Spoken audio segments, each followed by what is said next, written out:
एक बार भारत के कुत्तों के मन में एक विचार आया कि इस देश में, इस राष्ट्र में सभी वर्ग जातियों के प्रतिनिधि संसद में हैं, अंतर्राष्ट्रीय स्तर पर भी हैं, और हम जानवरों का कोई प्रतिनिधि नहीं है।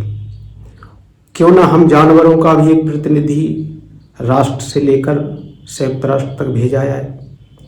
रहे होंगे कुछ रेवोल्यूशनरी प्रगतिशील कुत्ते, तो उन्होंने एक अंतर्राष्ट्रीय सम्मेलन बुलाने का निर्णय किया। राजधानी में इस सम्मेलन को बुलाने का स्थान रखा गया और पूरी दुनिया से, उसमें सुदूर राष्ट्रों से कुत्तों के प्रतिनिधि आकर शामिल हुए।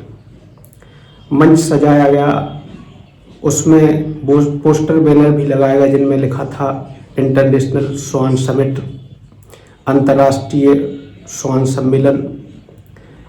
मंच पर औपचारिकताएं पूरी करी गई, माला डाली गई, उनका स्वागत किया गया। भाषण हुए, तमाम देशों से आए कुत्तों के प्रतिनिधियों ने अपनी अपनी बातें रखी। जब सम्मेलन समाप्त हुआ तो चाइना से आए कुत्तों का जो प्रतिनिधि था, उसने भारत के कुत्ते से मुलाकात की और उन्होंने आपस में उनमें बातचीत हुई, एक दूसरे का हाल जाना। पूछा उन्होंने कि तुम्हारे देश में क्या चल रहा है। तो भारत के कुत्ते ने पूछा कि चाइना का हाल तो बहुत बढ़िया है, वहाँ पर भूमि भी बहुत है, ज़मीन अधिक है, अर्थव्यवस्था चाइना की अच्छी गति से दौड़ रही है, 5th और 6th जनरेशन के वहाँ फाइटर जेट भी बन रहे हैं, सुरक्षा के इंतजाम है। तो उसने, चाइना का जो कुत्तों का प्रतिनिधि था, उसने कहा हाँ बिल्कुल बहुत बेहतर है। जब वह आखिरी समय में एक दूसरे से विदा होने लगे तो चाइना के प्रतिनिधि ने कहा कि आपसे एक निवेदन है मेरा। तो भारत के कुत्ते ने कहा बताइए, आप हमारे मेहमान हैं, हम मेज़बान हैं आपके, क्या खिदमत की जा सकती है आपकी।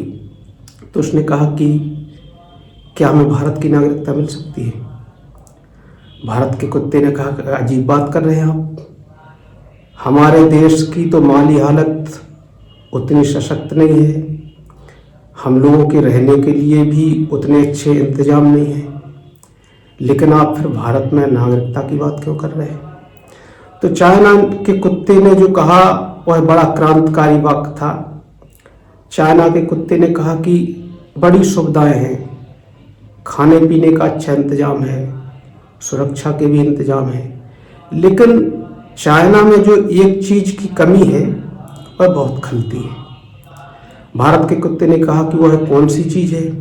तो उसने कहा कि चाइना में भौंकने की आज़ादी नहीं है, और भौंकने की आज़ादी का जो सुख है वह अपने आप में एक अनोखा सुख है।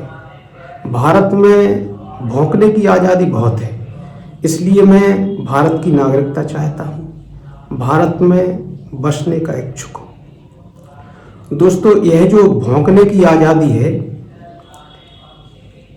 यह जो अतिशय बेढंगी बेतुकी बातें कर इस देश में भौंकने की आज़ादी को बढ़ावा जो मिल रहा है, यह भौंकने की आज़ादी अब देश में मुझे लगता है कब्ज की बीमारी की तरह हो गई है। जिस तरह पेट की कब्ज की बीमारी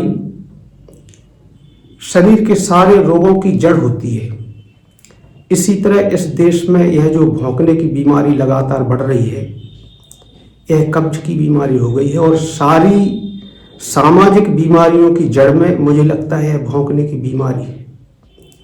इस भौंकने की बीमारी पर मेरे विचार से इसके मानक तय होने चाहिए, इसकी वर्जनाएं तय होनी चाहिए, इसके प्रतिमान तय होने चाहिए कि भौंकने की आज़ादी कहाँ तक हो, किस हिसाब से भौंका जाए, इस पर थोड़ी तो लगाम लगनी चाहिए।